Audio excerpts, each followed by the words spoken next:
हार जब होती है जब मान लिया जाता है, जीत तब होती है जब ठान लिया जाता है। ये शेर आपने ज़रूर सुना होगा। ये शेर अजीम तरीन शख्सियत, शायरी में जाना माना नाम शकील आज़मी साहब ने लिखा है। आपको बता दूं, शायरी के लिहाज से शकील आज़मी साहब ने उर्दू अदब में 7 किताबें लिखी हैं, हिंदी में 3, कुल मिला के 10 किताबें लिख चुके हैं। हाल ही में एक किताब शकील आज़मी साहब ने लिखी है, बनवास। बनवास क्या है? पर्यावरण, जंगल, इसके बारे में। और रामायण तो सबने पढ़ी होगी। रामायण के किरदार को शायरी के अंदाज में पेश किया है इस किताब में। चलिए बात करते हैं इस किताब में और क्या खास है, किस तरह से शायरी के अंदाज में ख्याल आया लिखने के लिए। क्यों आज तक ये नहीं हुआ, मैं जहाँ तक जानता हूँ स्टोरी सबने लिखी, रामायण के ऊपर स्टोरी आई, उनके किरदारों को अलग अलग तरह से पेश किए गए, लेकिन शायरी के अंदाज में पेश करना एक अलग चीज़ है। चलिए बात करते हैं शकील आज़मी साहब से। सर, आपका DNN24 में बहुत बहुत इस्तकबाल। बहुत शुक्रिया। मुल्क में मशहूर व मारूफ नाम आपका शायरी के लिहाज से। शायरी कितनी अहमियत रखती है आपकी ज़िंदगी में? शायरी के सिवा कुछ आता नहीं मुझे, और ज़िंदगी भर शायरी ही की है, इसीलिए इतनी किताबें लिख पाया। फिल्मों में भी जो कुछ लिखा है वो शायरी ही है। और ये जो किताब आप जिस पर बात कर रहे हैं, ये मेरी हिंदी में तीसरी किताब है। इससे पहले जो है वो चाँद की दस्तक आई थी इससे पहले, और परों को खोल आई थी। और ये जो किताब है, ये बनवास, ये मंजुल पब्लिकेशन ने छापी है ये किताब। और ये पूरी किताब जो है वो रामायण और जंगल है। ऐसी हमारे मुल्क की दूसरी किसी भाषा में या दुनिया की किसी भाषा में शायरी की ऐसी कोई किताब नहीं है जो पूरी जंगल पर लिखी गई हो। और रामायण रामायण के कई वर्जन हैं, बहुत सारे लोगों ने लिखी हैं जी लेकिन अब तक जितनी रामायण लिखी गई हैं वो कहानी के माध्यम से लिखी गई हैं। जी ये जो मेरी रामायण है, ये कैरेक्टर्स जो हैं, किरदार, रामायण के तकरीबन सभी किरदारों पर मैंने नज़में लिखी हैं, और ये काम पहली बार हुआ है।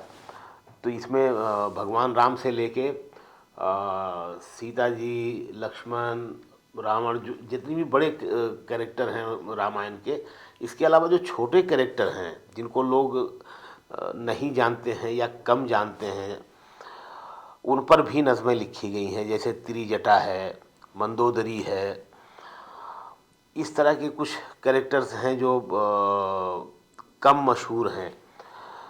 केवट है, जो माझी, जिसने नदी पार कराई थी राम जी को।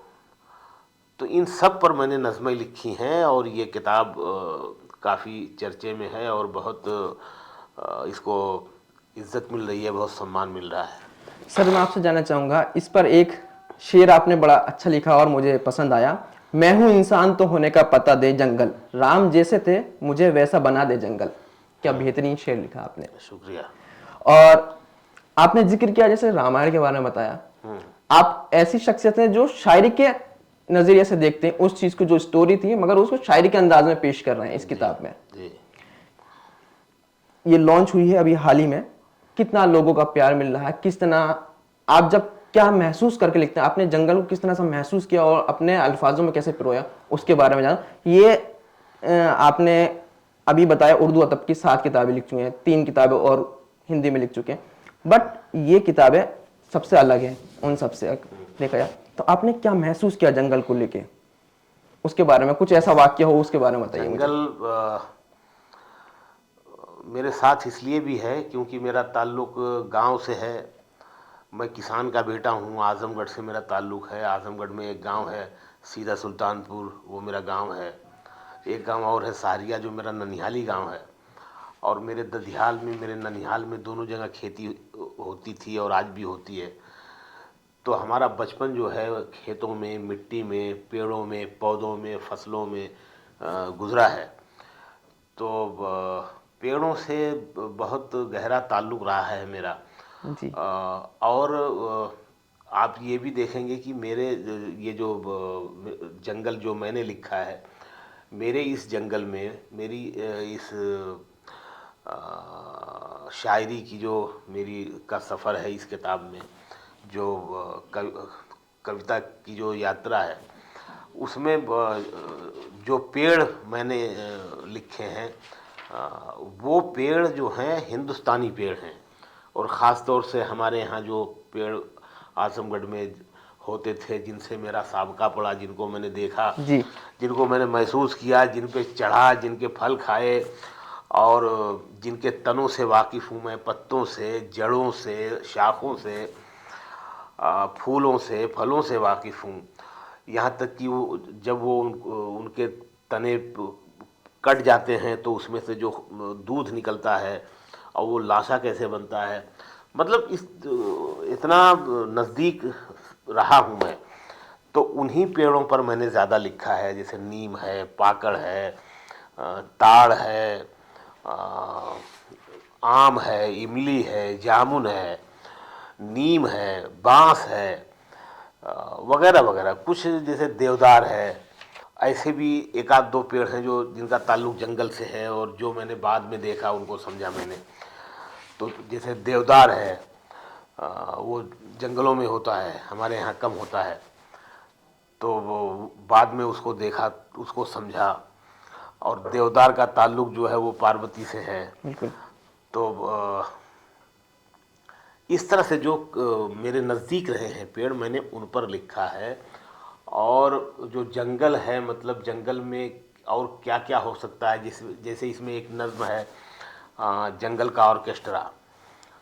तो वो जंगल का जो ऑर्केस्ट्रा है, उसमें जंगल में जितनी आवाज़ें हैं, जानवरों की, परिंदों की, पानी के झरना गिरने की, जी पहाड़ों से जो पत्थर गिरते हैं, चट्टानें गिरती हैं, उन सब की जो आवाज़ें हैं, जो फल टूट के गिरते हैं उनकी जो आवाज़ें हैं, और जो जानवर और परिंदे हैं उनकी जो हरकत व सकनात है, उनका जो हुलिया है, उस हिसाब से मैंने जो जंगल का ऑर्केस्ट्रा है उसको, मतलब इन आवाज़ों को मैंने जंगल का म्यूज़िक बना के पेश किया है। बिल्कुल। और कौन कौन से जानवर को कौन सा साज दिया जाए, कौन सा इंस्ट्रूमेंट दिया जाए। जैसे हाथी है, जी हाथी की जो सूंड है, वो जब चिंघाड़ता है हाथी तो ऐसे सूंड ऊपर करता है, तो सेक्सोफोन जैसा बन जाता है। जी जी ठीक है। तो मैंने बताया कि हाथी जो है वो सेक्सोफोन बजाता है। गिटार है, गिटार बहुत यंग इंस्ट्रूमेंट है, मतलब नए लड़के लड़कियों को पसंद है गिटार, वो सीखते हैं, बजाते हैं। तो मैंने ये जो है वो उसको चीते को दिया है। चीता मतलब वो छरेरे बदन का, तो है ना। जी तो उसको उसको गिटार दिया है मैंने। मोर को मैंने उसका सितार दिया है। तो इस तरह से जो है वो शेर शेर का जो की जो आवाज़ है उसको मैंने ड्रम, वो है ना, शेर की वो दहाड़ता है जो, तो उसकी आवाज़ में एक जो रिदम है वो ड्रम जैसा है ना। तो वो उसको ड्रम का मैंने, तो बड़ी मुश्किल और वो नज़्म है और बड़ी मेहनत से लिखी गई है, जंगल का ऑर्केस्ट्रा। इसी तरह एक और नज़्म है, जंगल में डेमोक्रेसी। ठीक है। तो जंगल में राजा है शेर, है ना, और जो शेर से मिलते जुलते मांस खाने वाले और शिकार करने वाले जो जानवर हैं, परिंदे हैं, वो उनका पूरा एक समझो कबीला है। और वो पूरी उनकी अपनी एक लॉबी है, एक पार्टी है। तो शेर एक दिन ऐलान करता है कि भाई अब जंगल जो है वो अब मैं यहाँ का राजा नहीं रहूँगा, और यहाँ पे अब डेमोक्रेसी होगी, यहाँ पे इलेक्शन होगा, वोटिंग होगी, और जो जीतेगा उसका राज रहेगा, और सब बराबर होंगे। जितना अधिकार, जितना हक शेर का है उतनी चींटी का भी होगा। बिल्कुल। तो वो नज़्म भी बहुत ही अलग है, बहुत डिफरेंट है। फिर वो उसको आप पढ़ेंगे तो वो हमारे मुल्क की जो राजनीति है और उस राजनीति में जो हमारे लीडर्स हैं, कहीं ना कहीं उसकी सिंबॉलिक छवि आप अपने हिसाब से बना पाएंगे कि भाई ये फला नेता की बात हो सकती है, ये फला नेता की बात हो सकती है। मतलब सारा कुछ सिंबॉलिक है। दूसरी बात तो उसमें जैसे हमारे बिजनेसमैन हैं बड़े, है ना, तो उसमें जैसे गेंडा है, हाथी है, ये ऐसे जानवर हैं जो मतलब इनको कुछ फर्क नहीं पड़ता, कुछ भी बदलता है, कुछ भी हालात बदलते हैं। ये मतलब बड़े लोग हैं, बड़े बिजनेसमैन हैं, इनको कुछ फर्क नहीं पड़ता। तो उनको उनकी वो छवि है गेंडा की और हाथी की, इस तरह की। वो पढ़ेंगे तो आपको पता चलेगा। आपने सबके लिहाज से इस किताब को पिरोया है अपने लफ्जों में। देखा जाए तो जो बच्चे से एक्टिंग में इनका इंटरेस्ट है, तो आपने उसके हिसाब से क्या क्या चीज़ होनी चाहिए, जंगल के अकॉर्डिंग जंगल में क्या हो रहा है, उसको स्टोरी किस तरह से डेवलप किया आपने। आपने बिजनेसमैन के बारे में बताया, ये ख्याल कहाँ से आया सबको लेकर मैं बनवास लेकर रहा हूँ सबके लिए। ये मतलब ये जो बिजनेस, ये कारपोरेट जो जी जी है ना, आज के ज़माने जी का, तो जो मेरे हाथी और गेंडा हैं जी जी उसमें, जी। वो समझो कारपोरेट हैं, अच्छा। बड़े बिजनेसमैन हैं।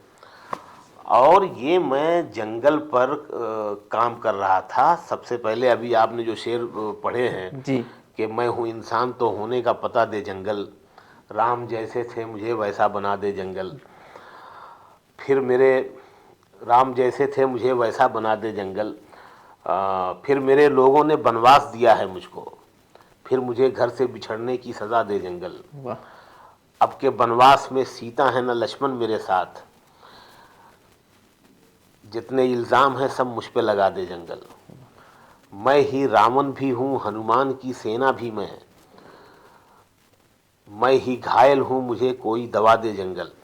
तो ये एक तवील गज़ल है, बहुत लंबी चौड़ी गज़ल बिल्कुल। है, जो 3 पेज पर है ये। और तकरीबन 19, शायद 19 शेर हैं इसमें।